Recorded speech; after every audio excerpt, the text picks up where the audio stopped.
Yeah, y'all. I don't know what's going on this morning, but we're gonna get through it. Good morning, millionaires. Is something going on with my account right now, but we're gonna work it out. I hope everybody's feeling good this morning. I hope this thing is connecting properly. I don't really know what going, but we gonna be all right. Y'all out there, let me know you in the house if you here. Um, yeah. What's up, Daryl? Okay, bro. Yeah, this thing went crazy on me this morning, but love will find a way. Everybody's always like, what's the best way to make a sale? What's the easiest way to make a sale? What's the fastest way to make a sale? And the answer is ain't no easiest, fastest, best way. There are a million different ways to do it. It's not with a method, it's not with a system. It's more like there are elements. There are elements you can combine to get you there. So, what I wanted to talk about this morning was these 13 different ways you could earn a sale. And I just want you to jot these down in your notebook. And then hopefully tomorrow we're going to be back to our regularly scheduled program, making sure we're on point with all of this stuff. So the first one that I want you to write down is that it all starts with a philosophy. Sometimes if you're a personal mentee of mine, I'm talking to you about a cause that you need to get behind. Like my philosophy is that you got to become valuable before you become powerful. My philosophy is you got to serve before you deserve. I love to help other people. I do my best at what I love to do. I think that's success. That's part of my philosophy. That success is doing what you do the best, the most, right? I have fun. I like establishing long-term relationships. What's yours? What's your philosophy? Do you have one? Your core philosophy is what drives you into the sale. Your core philosophy is what drives you into having more impact. Your core philosophy is what leads the prospect to an understanding of why you're there, why they're there, and why you're both there together, right? That leads us to the next element that I want you to look at. So if the first element is you having a philosophy, the second element would be you. Prospects don't buy products and services. They buy salespeople. They buy entrepreneurs. They buy your story. The first sale that's made is you. Here's my question for you, millionaire. Are they buying you? You say they are, huh? Well, what are they buying? Is it the way you dress? Is it the way that you add value to their life? Is it the way that you are dedicated to helping to solve the problems of this group that they're a part of? Maybe it's women and they're a part of a group called Women. Maybe it's women who are mothers and they're a part of a group called Mothers. Maybe it's mothers who are just based in Hattiesburg, Mississippi, and that's your group. That's what you're selling. The first sale that's made is you. What are you doing to make them understand that in this group of women who happen to be mothers in Hattiesburg, Mississippi, you're the go-to? Because that's what they're buying. They aren't buying a product. They aren't buying a service. They're buying you. How do you come off? How do you look? How do you smell? What are the words that come out of your mouth? Like, how do you sound? How does it feel when we're talking to you? How does it feel? Does it feel like we're in the caring, comforting arms of a friend? Or does it feel like we're in the gaze and the crosshairs of a hunter? Does it feel like we're prey? Does it feel like you're praying for us? Or does it feel like you're praying on us? The most important word in selling is you. Am I making sense to somebody out there? Here's the third one. So we went philosophy. We talked about how you're the most important part of the sale. 80% of it is you, the rapport you're forming with us, the way you're coming off, the vibration you're giving, right? Before I leave that you point, I want you to understand why this next one I'm about to say is so important. See, we make instant decisions when we're buying something. We make instant decisions when we're purchasing, right? It takes us a split second to decide if we want to watch this whole YouTube commercial. It takes us a split second to decide if we want cream in our coffee today. It takes a split second to pick which cereal we're going to grab off this aisle full of cereal boxes. Split second. But when we're buying a person, we don't look at the colors on the cereal box. We don't imagine the flavors in a monosodium glutamate that they put inside the cereal box. You know what I'm saying? We not picture when we're looking at you, it's other things that come into mind. Your tonality, your eye contact. Are you smiling at us? You get what I mean? Check this out. What are you doing because how do you change your micro expressions? How do you change your tonality? How do you change your eye contact? How do you make it so that you come off in such a way, I can trust him, I can trust her, I can trust them? How do you come off like that? Huh? You change your intentions. So this is the number 3. This is the number 3. This is how you naturally change your body language. This is how you naturally change those micro expressions. This is how you naturally transform your tonality. Here's number 3. Know why you're selling. Know your own why first, because it's your why that supports your belief system. It's your why that strengthens your belief system. When why is clear, everything is clear. A man can withstand almost any what, almost any how, as long as he has a strong enough why. And your real why might be 3 or 4 whys deep, y'all. Why are you an entrepreneur? Oh, I'm an entrepreneur so I can make more money. Why? Because I need more money to support my family. Why? Because we're getting closer. Why? 2 of my kids start college in the next 2 years, and I want them to be able to choose a school based on the quality of the education, not the price of the education. Whoa. See, we just found your real why. And before you can affect other people, you got to get real with yourself. Do you know your real why? Here's number 4. The sale is in your head. The sale is in your head. The sale is in your head, millionaire.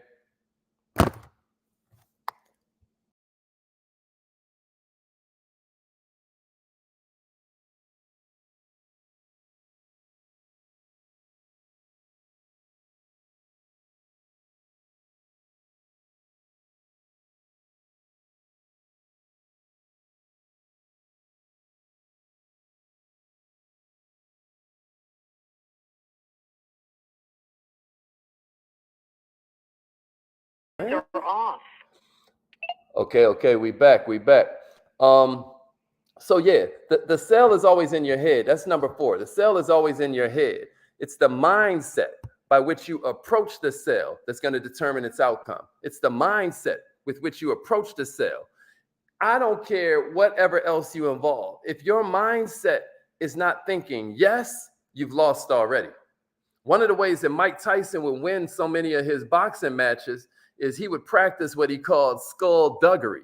In other words, the other guy would feel like when you watch them Mike Tyson clips and he's all like, man, you know, I was throwing every punch with murderous intentions. You know, that starts to beat on the other fighter's psyche. Or when Mike Tyson would be like, I want to eat his children. I want to eat his heart. You know what I mean? When he'd be like, I was trying to punch his nose through his face so that his nose would go into his brain. When you keep saying stuff like that, you're making it so the other fighter lost automatically. What's my point? My point is the win or the loss is in your head. The mindset that you approach the sale is going to determine its outcome more than any other of these elements I'm naming. It's your mindset. And as a matter of fact, that philosophy we talked about, as a matter of fact, the fact that it starts with you, as a matter of fact, the fact that you need to know your why, all of that is in your head, which is number 4. The sale is in your head. Do you think yes? Here's number 5. Do you have a belief system that can't be penetrated? Millionaires, do you have a belief system that can't be penetrated? Check it out. Do you believe in your ability to help this person? Let's say customer service gets on their nerves. Let's say your mentor doesn't know what she or he is talking about. Let's say one of the products that you sell, one of the services you offer ain't perfect. Do you have a belief system that can't be penetrated? Do you believe that even if this part isn't perfect, even if that part isn't just 100 out of 100, that you can still help your customer, that you are still going to help them see it through, that if they have a problem, you would probably swim to the ends of the earth for them? But have you ever considered this so that you can build your own belief?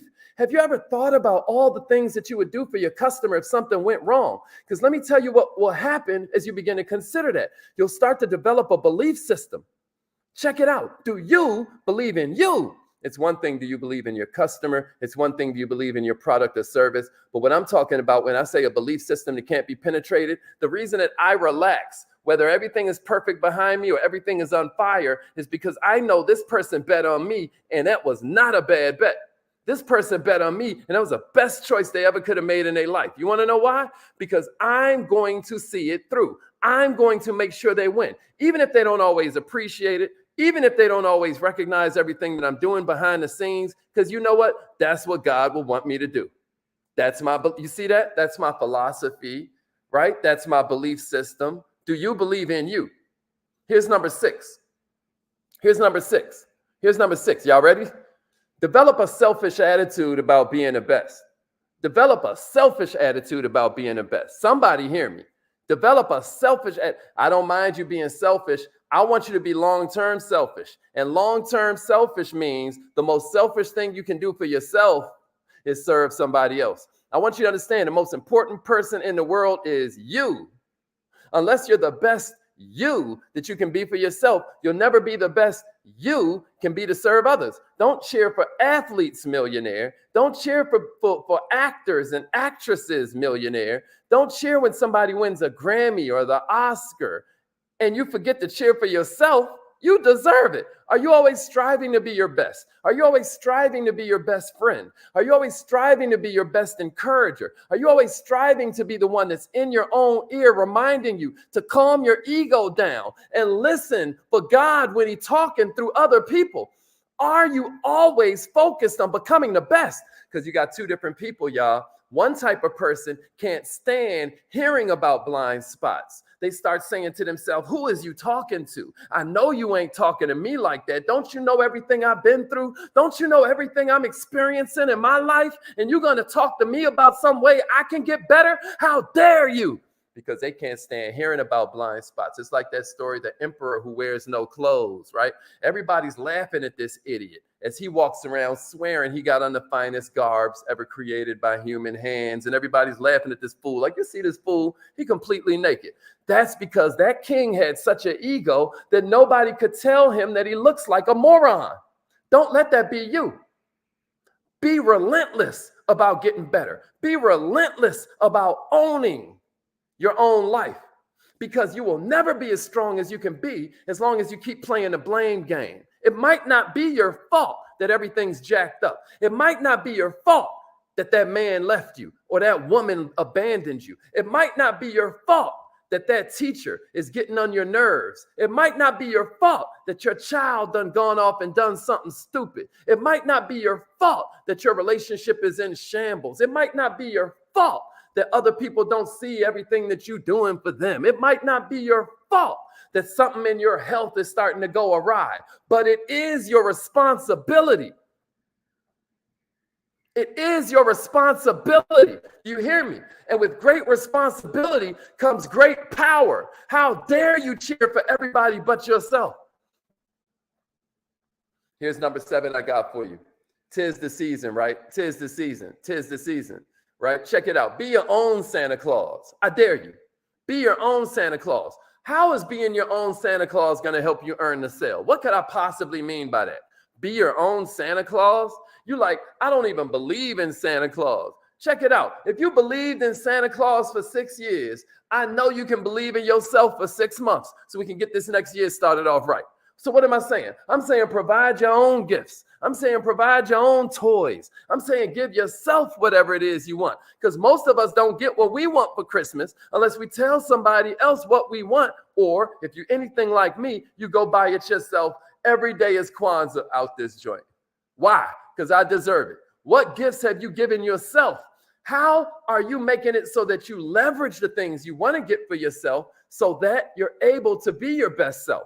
What are you going to reward yourself with after you suffer through this next level, after you suffer through this next stage, after you walk through this next trial by fire? What do you have waiting for you on the other side of it? Is it a vacation you're going to give yourself? Do you have your eyes on a piece of jewelry or maybe a bag? Do you have your eyes on some kind of major purchase that you want to make? Do you have your eyes on a small trinket? The point is, are you being your own gift giver? Are you leveraging the love you have for rewards to reward yourself? Or are you just waiting on awards? Man, take all the awards, take all the awards, but I'm going to tell you what, I'll take the rewards and I'm going to start by rewarding myself. You hear me? This is going to help me earn that thing because I know I deserve it. Here's number 8. Here's number 8. Know what you sell. In terms of the customer, write that down. Know what you sell. In terms of the customer, not in terms of you.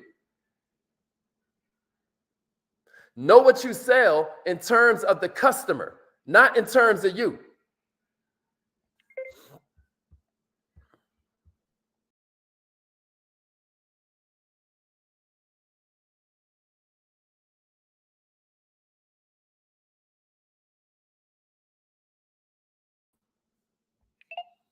Does this make sense to everybody? Because a lot of people spend too much time worrying about the product or the service that they're selling, and they spend too little time knowing their customer. People don't care what you do unless they know how it helps them. It's the way you explain your business. It's the way you explain your product. It's the way you explain your service that determines how much they care about it. But your problem is you know everything about your product, or you spend all hours of the day learning everything about the way the product works, but you don't know nothing about your customer. You haven't interviewed your last 5 customers and looked for patterns. Oh, they aren't all from the same city you're from, but they all seem to be mothers. Wow. Maybe you should jot that down. Maybe that's a pattern for you. Whoa, they aren't all mothers, but they all are in college. Whoa, they all happen to be married. Whoa, they all happen to be in the market for a new house. Whoa, do you know anything about your customer? Do you know what your average customer looks like? What's their age group? What kind of magazines do they read? What pages do they frequent on Instagram? Do you know anything about them? Have you ever asked them? Have you ever asked them what magazines they read? Have you ever asked them what kind of music they like to listen to? Have you ever asked them what's the last concert they went to? Maybe there would be patterns. Maybe you would find out they all love this certain artist, and maybe that's an artist your cousin got access to, and maybe you can sponsor their next concert. Or maybe they'll shout you out on their Instagram. Maybe you figured out it's not an artist they all love, it's a certain speaker. Maybe it's not a certain speaker they all love, it's a certain brand. What do you know about your customer? Are you selling or are they buying? Here's number 9. Sell it as if you're selling it to your own son or daughter. That's a hack for you. That's a hack for you right there. Sell it like you're selling it to your own son. Sell it like you're selling it to your own daughter. I dare you. So what do I mean by that? What are some things you would do? Let me see it in the comments right now. What are some things you would do differently if you were selling your product to your son? If you were selling your product to your daughter? What are some things you would do automatically, y'all? Let me see it. Let me see it. Who's with me? Who's with me? Help me out real quick. In the comments, let me see something that you would do automatically if you were selling what you sell to your daughter, or you were selling what you sell to your son. Let me see it. What's some things you would do? What's some things you would do? Somebody help me out now. While y'all are doing that, I'm going to move on to number 10. While y'all are doing that. Here's number 10. Learn your competitive advantages. Learn your competitive advantages. Somebody said they would be more enthusiastic. What else? What else? Somebody said that they would speak more clearly. Okay, what else? What else? While y'all are listing the different things you would do if you were selling to your son or your daughter, I'm going to move on to number 10 so I can get through all 13 of these. But keep it coming. Here's number 10. Know your competitive advantages. How do you do that? How are we supposed to do that, Hazi? Learn them from your customers. The definition of competitive advantage is something that's hella important to your customer, and it's something that you're good at, right? Competitive advantage has nothing to do with your competition. It has everything to do with your customer and the stuff they like about you versus what they like about everybody else. Maybe it's how you talk to them like they're your son or your daughter.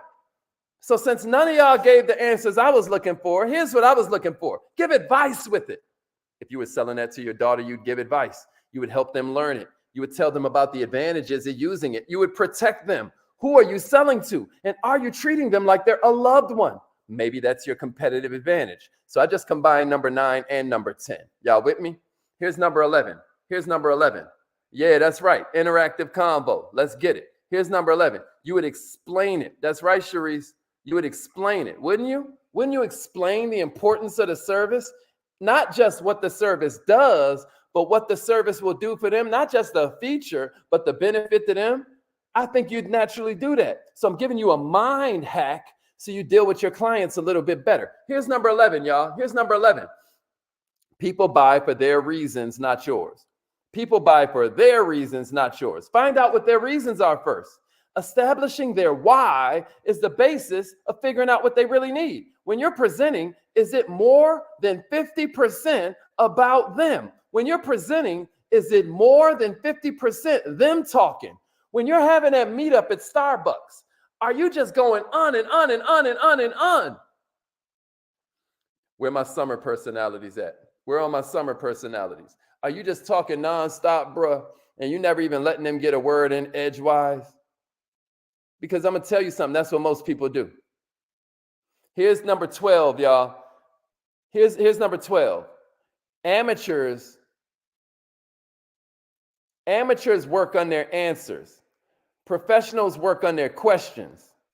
Millionaires ask the wrong questions, get the wrong answers. Ask the wrong questions, get the wrong answers. The way you question will determine the way you sell. I dare you refine your list of questions every week.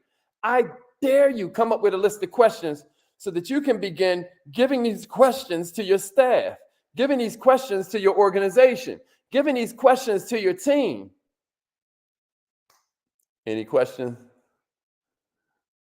All right, here's number 13. Still on the subject of questions, because this is super important. Develop questions that make them think about themselves and answer in terms of you. I dare you. Make them evaluate new information. Get them to give you answers in the form that you can use, right? Make sure that when they answer, they're giving you the information in terms of your product or your service and how they use it. When I say develop and ask questions and make them think about themselves and answer in terms of you, I'm talking about questions like this. So what have you already tried to fix this problem? Right? I'm making them think about themselves in terms of me and the problem that I solve. I ain't ask them what they did today, right? I asked them, what else have they done to try to solve this problem that they're now laying in my lap?